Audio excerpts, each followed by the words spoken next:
Poco F4 5G versus IQOO Neo 6 5G. With the release of Poco F4 5G, everyone is confused whether to buy Poco F4 5G or go for IQOO Neo 6, which has similar specifications at the same price range. There are loads of videos on YouTube comparing Poco F4 5G and IQOO Neo 6 5G display, camera, speed, gaming, etc. So in this video, I'm going to talk about and compare display problems of IQOO Neo 6 with touchscreen problems on Poco F4 5G, and I'm sure that no one else on YouTube had talked about these problems till now. So like and share this video and subscribe to my channel so that this video becomes viral and Poco and IQOO would be forced to fix these problems.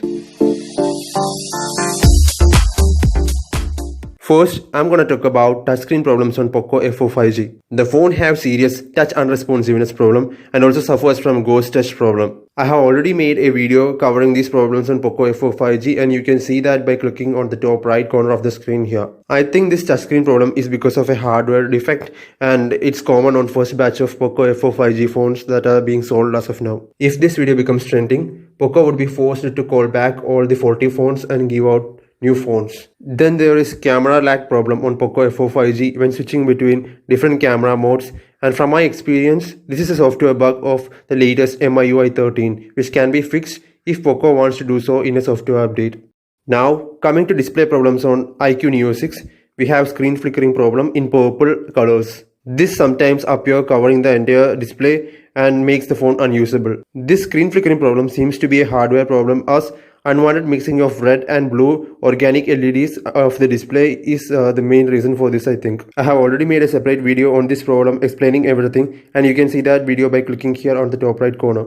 These problems might not be common on all Poco or IQOO phones, but you should always test your phone for these problems within return period and get a new phone if you ever face these problems. Now, comparing display of both phones, we have a 6.67 inches 120Hz AMOLED display on Poco F4 5G, while IQOO Neo 6 have a 6.62 inches 120Hz AMOLED display, with IQOO having more pixels per inch at 398 ppi, but Poco comes with Gorilla Glass 5 protection. The hardware on both the phones seems to be the same, with the processor and GPU on both phones being a Snapdragon 870 and an Adreno 650. This means that both phones would be having the same performance when playing games like PUBG or bgmi or Apex Legends, and as per the specifications, I would say it would be a somewhat decent gaming experience. Cameras on both phones are also the same, including a 64 megapixel main camera, 8 megapixel ultra wide camera and 2 megapixel macro camera.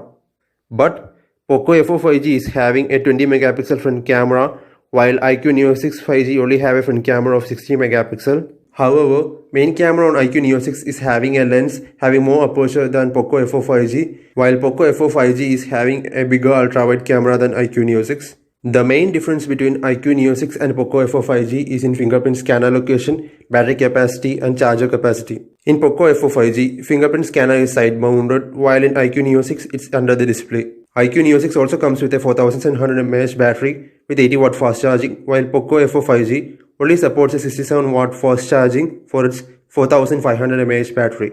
I would not recommend these phones to anyone because even though they are having promising specifications, they are too overpriced. But in case you are in need of a phone having a decent performance, then I think you can go for it if it's urgent, and if you don't want to buy a second-hand phone from 2018 or 19 having better specifications. With each passing day, lots of users are experiencing different problems on both IQOO Neo 6 as well as Poco F4 5G. So in case you're having some problems with the Poco F4 5G or IQOO Neo 6, please mention in comment section and I'll help as I can. If you have any other questions, you can still use the comment section to ask them. Thank you for liking this video and subscribing to my channel. You are definitely helping more people to understand these problems and get warranty claims if they are having these on their phones. Thanks again. Bye.